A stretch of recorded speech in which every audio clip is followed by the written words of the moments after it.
Hello everyone, Pineapple here with the hit 2025 horror movie from Zach Cregger, Weapons. Zach Cregger started as a founding member of the Whitest Kids You Know, the creators of a skit I've used before. Richard, get out of the glory hole! Okay, I will. Get out! I will. Out of the glory hole! Hold on, wait, time out. Get out! Time out. Get- Just what? time out. What? Time out, Candace. Get-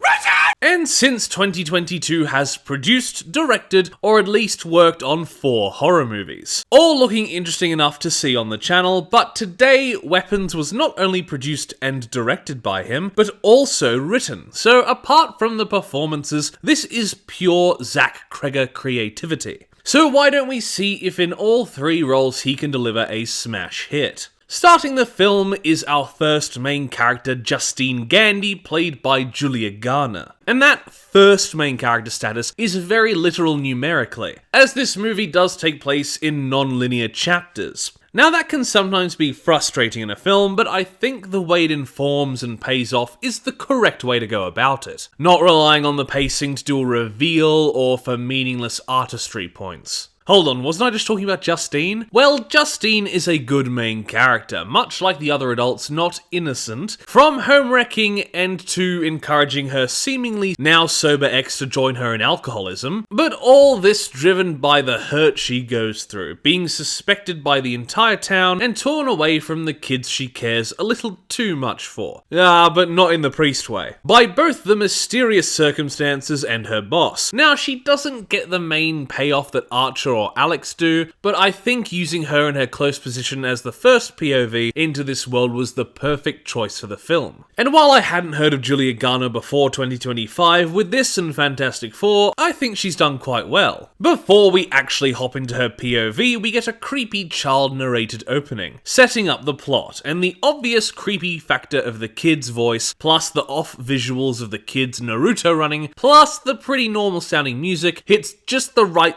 thematic disparity to make for a super memorable opening. So all but one of the children in Justine's class disappear into the night, and no one has any answers. So of course, she is the first to be pointed at, and thanks to Archer, who we haven't yet met, in fact, we don't focus on his face since we focus on Justine's perspective. Very clever, since we will see this exact scene later from his perspective, focusing on his face and not Justine's. She doesn't give them the answer they want, and if I had a nickel for every time a small American town tried to lynch an innocent for dead or missing youths, I'd be a billionaire. But we barely see any interaction like that after this scene, and all we're left with is the same unease that Justine feels, paranoia and waiting for someone to jump her, but pretty much nothing outright confrontational. All she has is a couple of scares, some ding-dong ditches which she plays off well, Jesus fucking what? but apart from some vandalism, nothing really bad happens yet. Benedict Wong, or just Wong if you're an MCU fan. Seriously, what is it with the amount of MCU actors here? Wong, Shalabal, Cable, Stain Jr. Anyway, Marcus suspends her without pay, and while his performance is good, especially playing off the strange villain of the film, he is one of the more boring and ineffectual characters until his possession and demise. I like him, but compared to the rest, didn't get much from him. Justine puts on a nice fit and goes out with her ex Paul, played by Alden Ehrenreich. Now, he is one of the more hateable characters of the piece, a bit scummy, but I like that he isn't shown as an outright villain. He is a recovering alcoholic in a high-stress environment and goes down a violent spiral. So while he's an easily hateable dick, much like a lot of the other characters, he has extra layers that make him really interesting to watch. After being pressured to drink, he's woken up as if he were in Russian Doll, and fails to give Justine the confidence that the cops know what they're doing. So she follows the final kid, Alex, back home. And snooping around because she has a track record of overstepping her boundaries, she sees his parents through a peek in the papered up windows, showing his parents creepily comatose. She gets chewed out by Marcus, who does her a solid in forgetting about her overstepping of the boundaries, but as she seeks more vodka, she's not very well assaulted by a June Diane Raphael cameo as Paul's current wife. We get our first proper spook of the film, Justine back in school and mugged at by a creepy version of Alex in her nightmares. And I have a couple problems here. First of all, something that just kind of confuses me with the whole film, there's a few times imagery of parasites are used here, and I'm just not sure what they were alluding to. I assume it's foreshadowing on Gladys inserting herself into Alex's family later, but it's not very clear cut. I was expecting the plot twist to be that there are parasites in the kids' brains or something, I don't know. Some Higurashi shit. And another thing like that is these dream sequences. Archer has the same, but there isn't any reason given in the film or metatextually for these nightmare sequences. Now don't get me wrong, a nightmare or dream doesn't need explaining, but the fact that both Justine and Archer have nightmares and visions that tease Gladys' existence before she's even been on screen is just confusing. Sure, the scare we get both times is very well done, but the logistics don't line up perfectly in the end. Justine's chapter ends as she falls asleep while stalking Alex's house, and Alex's mother comes out all creepy and takes some of her hair. And wow, is the tension kept phenomenally here. The off-putting camera work and both the timing and body movement are so effective in terrifying you as they borderline comical. It's very well done. Now with Archer, we see his wife hates him, and his missing son has turned his life upside down. Archer's sleeping in his bed and routinely getting important details at work wrong. So unable to glean anything from the cops or Justine as seen earlier, he has a dream just like Justine's, but with a lot more acting effort put in. There's some foreshadowing, this time about Gladys turning these children into weapons in the strangest way possible, a giant floating AK, but also Josh Brolin just starts acting his ass off as he begs for his son, admitting he has trouble being vulnerable, telling his son he loves him, which apparently he hasn't done before, and judging by how much of a dick his kid seems to be when we see him, is probably the root of the kid's behavior and insecurities. For me, this is a dad issue. Dad issue! Dad! Deadbeat dad! Oh. Daddy didn't love me! Only to be subjected to Gladys waking him up. What the fuck? Now, Josh Brolin's character isn't the most emotive, but Archer still feels like a good main character. I just think Justine works a little better in the sympathetic role, as the way Archer emotes and acts sometimes feels quite strange. He might be low-key autistic. There you go, that's my headcanon. Autistic Archer. Huh. AA. Just where Justine and Paul should be. Archer does some investigating, using directions and the Ring doorbell footage from a Justin Long cameo to head in the directions the kids fled. But he gets distracted deciding to follow Justine, and we jump into Paul's story just as a fucked up looking Marcus runs into them, trying to kill Justine, absolutely unimpeded by Archer's attacks, and my God. We see how he gets like this a little bit later, which is pretty well done, but the way Marcus's eyes bulge, my God, it looks horrifying. Paul's story starts with him on the job, but when arresting a junkie, he gets a needle to the hand and absolutely wrecks the junkie. And to be fair, you can't do that, but I'd be pretty frantic too if I were jabbed from a junkie's needle. He realizes it was all on body cam, so lets the guy go and informs the chief, and thanks to nepotism, the chief informs him that without attention drawn to it, the footage will disappear in the next month. Paul's current partner that he's about to cheat on being the chief's daughter. And while he doesn't really do shit, the chief, played by Toby Huss, a man with a very strange list of credits, the character being in multiple stories with more character connections is another way the linking of narrative devices is done really well. It's this fucked up night that Justine unintentionally gets him drunk and bangs him, leading to him interacting with his wife the same way a guilty dog looks at its owner. And of course, his day only gets worse as the junkie turns up at the station, leading into a new chase that, instead of going ahead, throws us back to the junkie or James's past couple of days. He's in that hashtag relatable situation where you just can't get any crack. So he goes out and we get to see him doing his junkie ways and getting cash. And while I couldn't give two shits about the character, his story is still really interesting and keeps your attention. After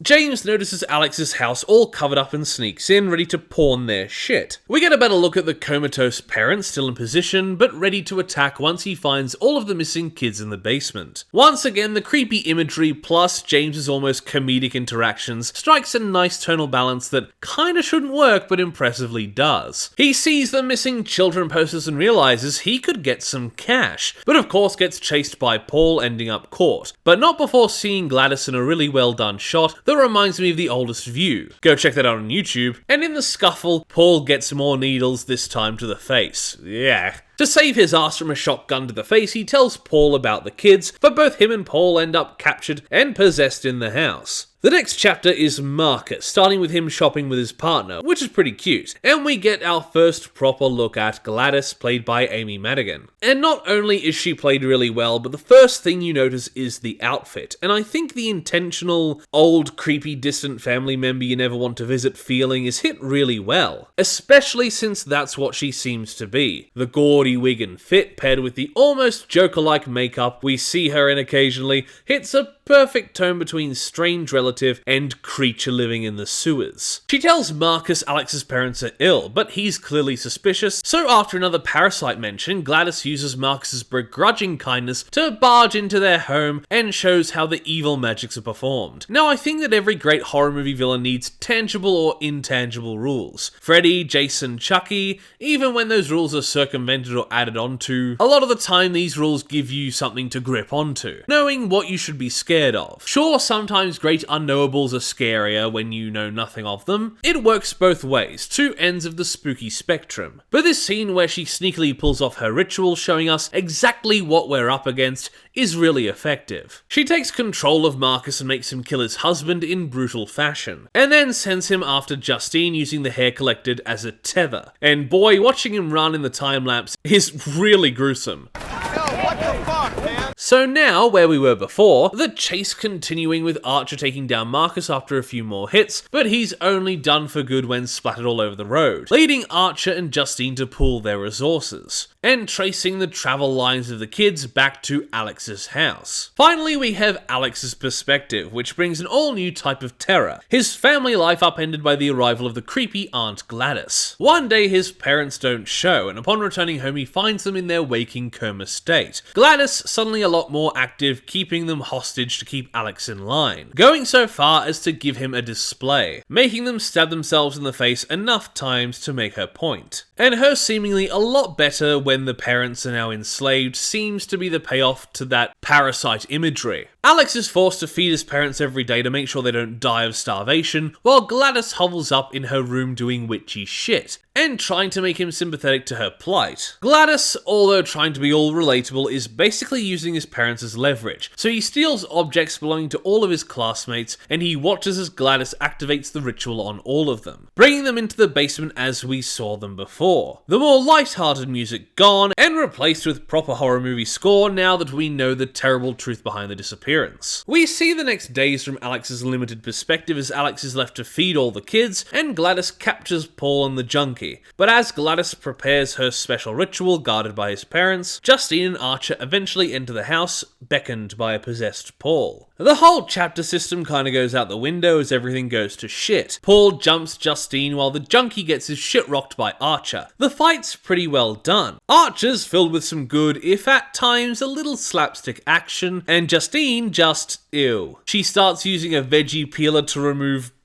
bits of Paul's flesh, and when that yields little results, she straight up shoots him in the head. Meanwhile, Alex baits his own parents out running around them to get into Gladys's supplies, while Archer is looking for his son, only ending up as the next possession when Gladys snatches his necklace, making him go after Justine. Meanwhile, the spell is broken as Alex comes in clutch using all he learnt being around Gladys and turning the spell back on her, meaning all of the basement kids are now after her, giving us this amazing, no notes, 10 out of 10 scene where Gladys is chased through multiple sets, houses, yards with varying camera angles and types of shots, with scared and slightly dazed onlookers, freeing everyone caught under her spells as the children finally catch up to her and rip her into tiny fleshy pieces. It's fucking amazing. With this, the movie ends with Archer reacting oddly, walking through each scene of debris and finding his son among the other children, while Justine checks on Alex, who is holding his still comatose parents close. And the movie ends with the child narrator telling us that Alex has moved to live with another aunt, gotta be traumatic, and that in the near future the kids have started talking again out of their comatose state. That's how it ends? Yeah, I'm not gonna lie, such a letdown after that thrilling climax. Oh, by the way, things are getting a little better. Bye. It's just not very good. It feels like Zach couldn't come up with a better end, or they just didn't have time to shoot any of the things that the narration is telling us. Either way, it feels stupidly abrupt. So that was Weapons, and yeah, apart from some dodge there at the end and some logical missteps, Weapons was a solid film. The characters are all dynamic and well thought out, so that when they act odd like Archer, it feels like an intentional part of the character, not a failure in either acting or writing. The plot and ideas behind the story were creative, giving Gladys's abilities interesting and fairly clear rules that made them investing and adaptable, making her feel like an original and fairly memorable villain. The non-linear storytelling won't be for everyone, but I think it was handled very well. The layers each story peeled back, satisfying in pace, so while not everything worked, I am very ready to give out a high score. So I'll leave off giving Weapons by Zach Cregger. I thought about an 8, but I do think it's worthy as a very good 8.5 out of 10. Original feeling, creative, and I'm interested to see his other work, and if any further projects come from this world. Thank you everybody for watching my review of Weapons. Please like the video if you liked it, comment down below if you wish, consider subscribing to the channel if you do, ring the notification bell so that you're told every single time that I make an upload. Once again, thank you for watching, and I will see you in the next review. Bye! Toast. A little piece of toast. Because there's so much to choose from. There's brown bread, white bread, all sorts of wholemeal bread. It comes in funny packages with writing on the side.